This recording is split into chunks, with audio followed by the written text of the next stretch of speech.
Hi guys, this is Andrew Burgess from NetTuts. This is the 6th screencast in our Ruby for Newbies series. In this lesson, we're going to be looking at operators in Ruby and why they're very different than operators you'll find in other languages. By operators, I'm talking about things like the plus operator for adding, say, two numbers together or concatenating two strings. Or something like the square bracket equals operator that allows you to assign to a key in a hash, or just square brackets, which allow you to get something out of a hash.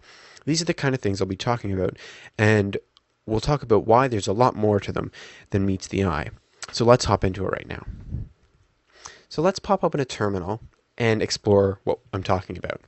We'll pop into an IRB shell, which you know stands for Interactive Ruby Shell, IRB, and here we can just do some Ruby execution. We'll start with something basic like 1 plus 2. We get 3 back, which is what you'd expect, but what's really going on here? Plus is not the name of just the operator we're using. It's actually the name of a method that we're calling here. We could write this like this, and let me write this out and then we'll discuss exactly what's going on. Remember method calls that we talked about last time? What we've got here is the number 1 is an object, the dot, which is the second part of a method call. Third is the method name, in this case just the plus sign. And fourth is the parameter list, in this case just the parameter 2. And you can see that calling the plus method on 1, passing it the parameter 2, returns us the object 3. We can do the same thing with strings. If I have the string Joe, and I say dot plus, Joe dot plus, and pass it the parameter Smith, we get Joe Smith. The plus sign is actually a method. It's the same thing with a lot of the other arithmetic operators and other things too. And we're going to look at how we can build these into our own classes in Ruby. So let's move the terminal over to the side here. And I've got this lesson 6 Ruby file here on my desktop, which is an empty file. And here we'll just open this up in Vim. And let's get to work. So what we're going to make here is we'll make a fridge class. And we'll define the plus and minus operators to mean something adding or taking something away from what's in our fridge.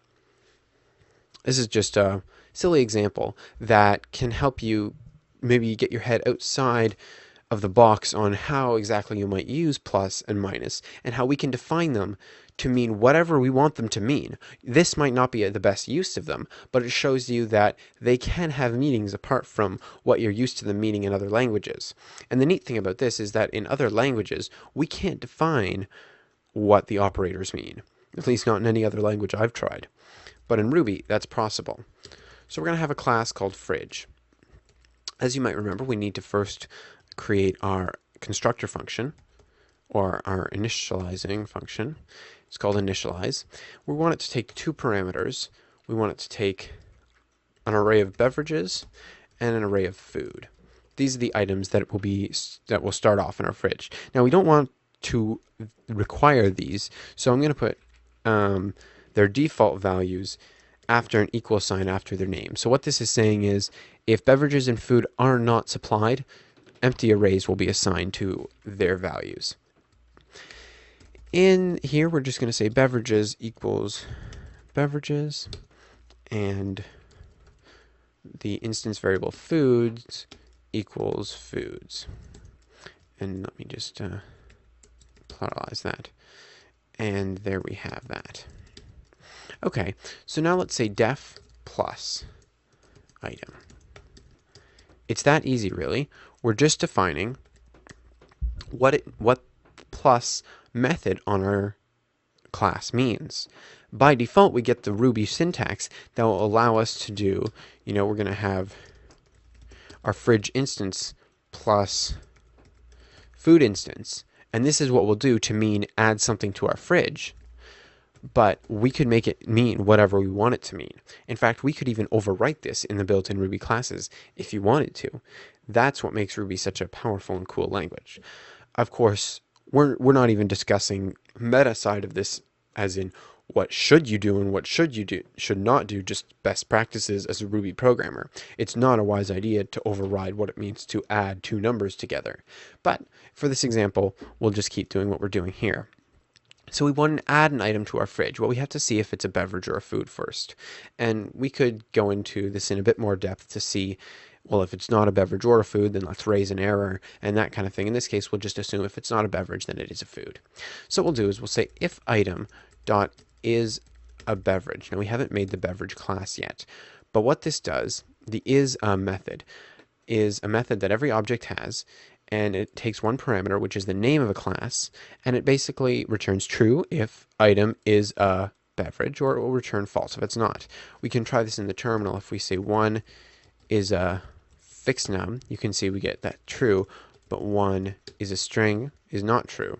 Meanwhile, if I say test as a string is a string, that's true, but test as a, let's say, object, that's true as well, because string inherits from object. But if we say test is a time, that's false, because test is not from a time class. Okay, so if item is a beverage, then at beverages.push item, we'll push it into that array. Else, we'll push it into the foods array. And then we can put end, and there's our plus method. Now let's define our minus method. What does it mean to take something out of the fridge?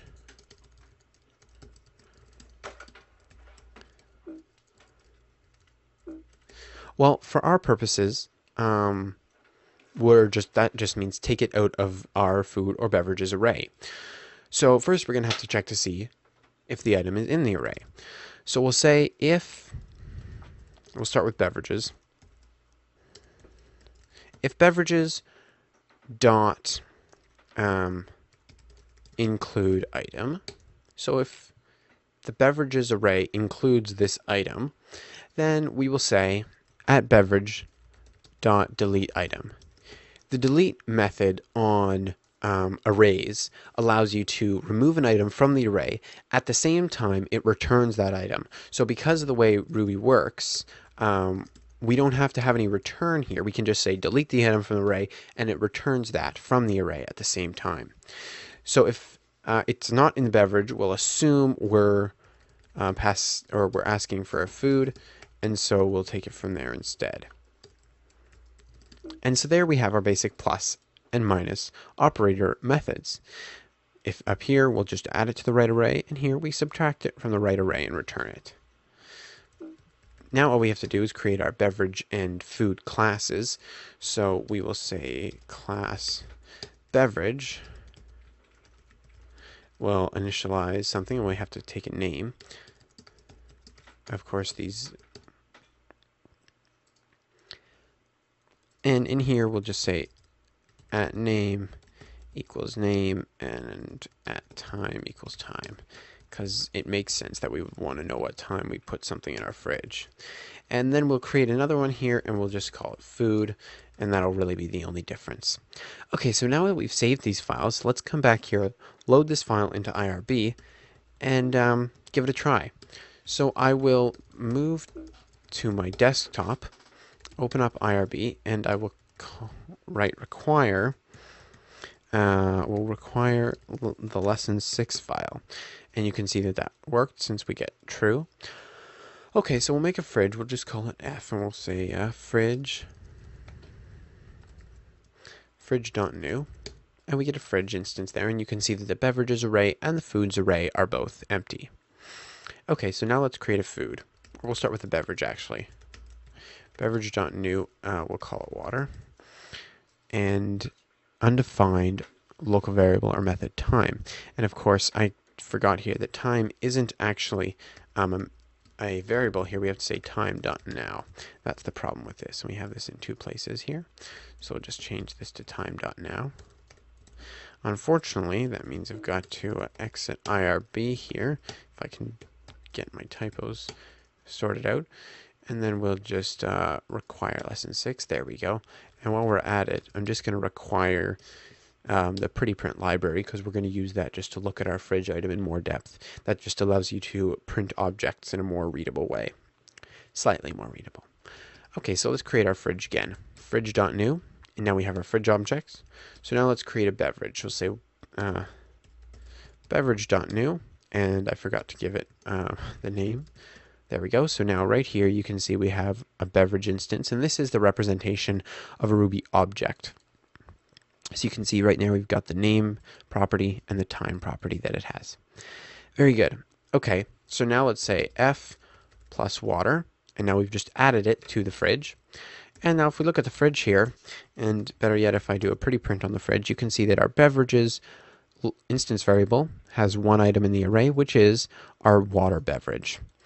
Let's create a food now, and we could call this, and we'll just say bread equals food.new bread, and then we'll say F plus B, and actually I didn't call it bread, B, I called it bread. There we go. Food.bread. Excellent. And now let's create another beverage. We'll say juice equals beverage.new orange juice. Let's do that. F plus juice, and let's create one more food. We will do eggs equals food.new eggs F plus eggs. There we go. And now if I just clear this and do a pretty print on the fridge, you can see that we have two beverages. One's water, one's orange juice, and we have two foods, bread and eggs. Now the problem with our implementation here is that if we want to get these back out, we have to have a way to identify that very object. So for example, I can't do F minus bread. That's not going to get anything back. I have to use the bread variable, which points to that bread object in memory, and that way I can get bread back. It might be better if we let item be a string here. So for example, if we say we'd have to really restructure this, but if we could say, does the beverages array include an item whose instance variable name is bread? That's what we would have to do. And that might require some iteration. Anyway, the point of this wasn't to make a functioning fridge, but just to at least show us how, see now if we use F minus bread, and now if we look at the fridge, you can see here that we only have one food left, which is eggs, and the bread is gone. So that's an interesting way of using plus and minus operators, and you can see how you can use these, like it might be more practical if you have an account class, that if you have an account and you have information with the account, one of those things is the balance. And when you do a plus or minus operation on the class, or on an instance of class account, it just forwards that, basically. That method calls the plus or minus or whatever method on the number instance balance, which is one of the instance arrays.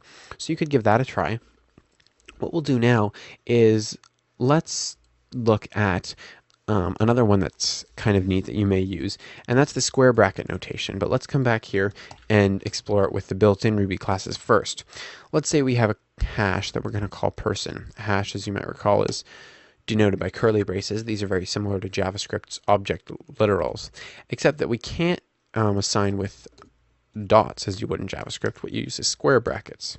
So we say person.name equals Joe, or not person dot person square bracket, age equals 20, that kind of thing.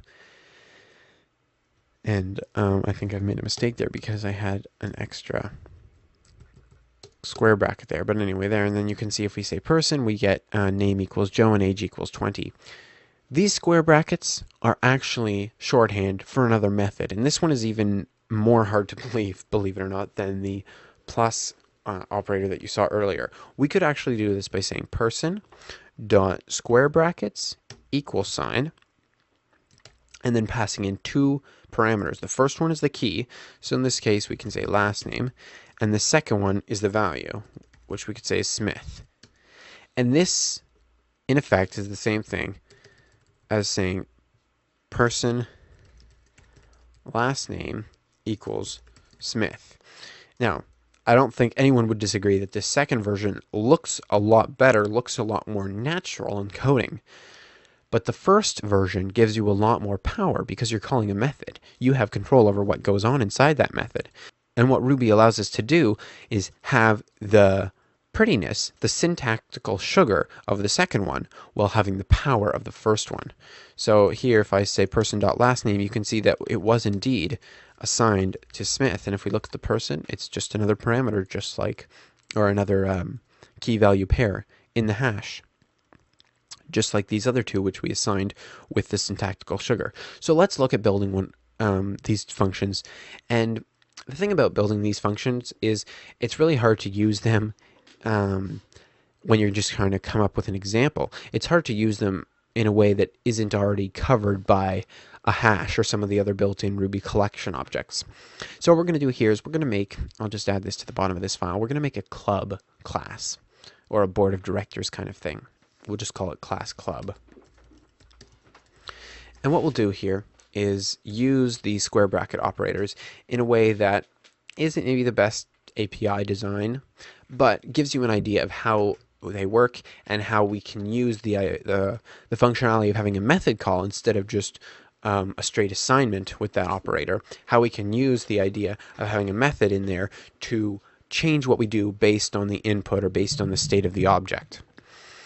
So let's define our initialize function here. We don't need any properties. I'm sorry, we don't need any parameters. We're just going to have a members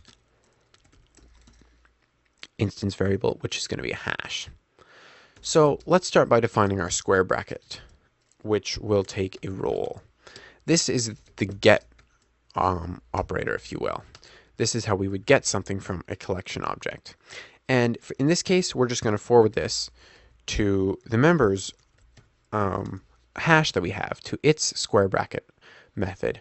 So when we want to get something from our club, we'll get it from the members role, the related key value pair in our members hash, just like that.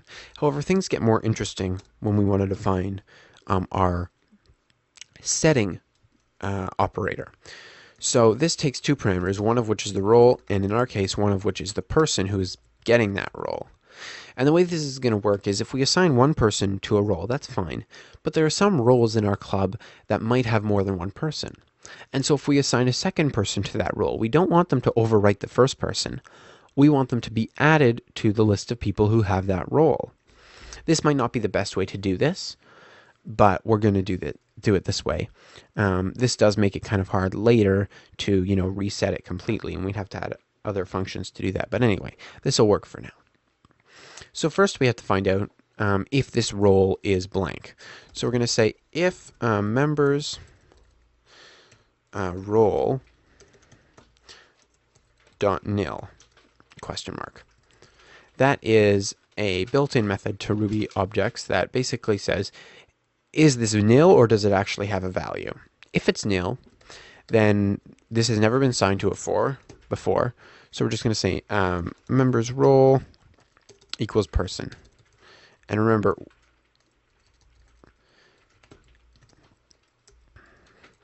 this uses the built-in square bracket equals method on the hash. This is technically the same as calling members dot equal role person, just like that. Okay, but what if it's not nil? Well, then it could be either two things. It could mean we have one person assigned to this role, or we could have many people, or more than one person assigned to this role. If we have just one, then it should be the case that members role is a string. If members role is a string, then we need to convert it to something other than a string. We want to add something. We have to add a second person, the one we're trying to, this person value. We have to add him or her to the members, to this specific role. But this role is a string, so what are we going to do? We're going to turn that into an array instead. So what we'll say is members role equals, and we'll open an array here, and we'll just put 2 items in this array to start it off. We'll say members role, which is going to be the person that's currently in that spot, and then we'll add person there as well. That's nice. And then otherwise, if it's not nil and it's not a string, that means it's currently an array. So we'll say members role.push person. There we go. All right, so here is our little class, and I can't forget to add my second end there. So here's our little club class. Let's come over here and give it a try. We'll exit this, hop back into IRB. We'll require lesson 6, and we want to make a new club that we'll just assign to a variable C. So there we go. We have our club, and I can already see that we're going to have problems because members, although I don't know if that would actually trip us up, I misspelled that. So we're going to play it safe and start this over.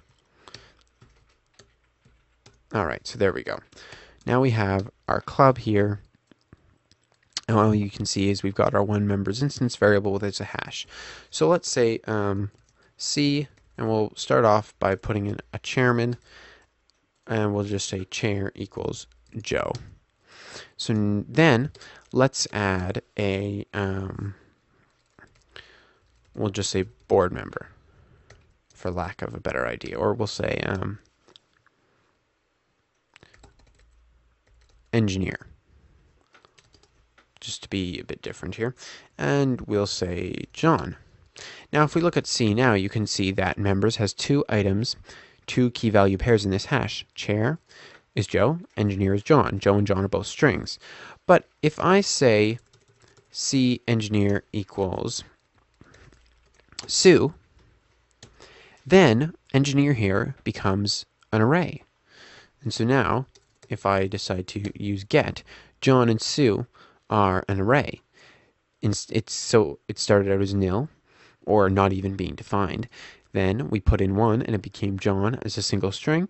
We added another engineer, and now John and Sue in an array. So this shows us, is a kind of a simple example of how we could customize what appears to be just a simple assignment to do different things depending on the state of our function. And it allows us to be a lot more flexible in our Ruby objects, as well as allow them to be just as expressive as the built-in Ruby objects. Really, there's nothing that, no kind of special syntax, as you might think of a lot of the operators in other language, for example in JavaScript or PHP or pretty much any other language that I'm aware of. You can't create a custom class that defines its own custom action when the plus operator is used. But that's what we're doing here. You can't create your own custom actions for using the square brackets in JavaScript, but that's what we're doing here. And that's what makes this so cool. So that is what I wanted to show you in today's lesson of Ruby for Newbies. I hope you've enjoyed it. In review, we've talked about how methods are really behind the operators in Ruby. And we talked about calling those methods with or without the syntactical sugar, and how it really doesn't make a difference to the code behind Ruby, behind the code you're writing, but you can write both intensely functional and very user-friendly, viewer-friendly code in one spot in Ruby. And finally, we talked about using those operator methods in our own custom classes and how we can build those. What I have down here at the bottom is a list of all the operators that are defined as a class in Ruby. You can see at the beginning we have the arithmetic operators, plus, minus, multiplication, division, modulus. We talked about the square bracket equals. The double less than sign is, it's got a couple different names, but basically it's kind of like, it basically does the same thing as push in in arrays, and I believe in strings it does the same thing as plus equals. I'm not sure on that one, but it's used in a lot of different classes to mean different things. And then most of the rest after that are assignment operators. Not assignment operators, equality operators, for greater than, less than, equal, that kind of thing. And then the last three are bitwise operators, I believe. And all of those can be redefined in your own classes as custom methods. So now we come to our Ruby resource, in which I point out a usually free Ruby resource for your consumption. This lesson, I'm recommending you check out rubyweekly.com. As you can see from the tagline, it says Ruby Weekly is a concise, once weekly, free roundup of Ruby news. Every Thursday, you'll get this newsletter, which will give you a little bit of Ruby news from the week. This is put up by Peter Cooper, who runs or is part of the Ruby Inside blog. And I'll throw this in here that if you enjoy JavaScript, he also has a JavaScript weekly newsletter, which I believe a link to that is just further down on the homepage here of Ruby Weekly. Well, that has been Ruby for Newbies Chapter 6. I hope you've enjoyed this screencast. Talk to you soon.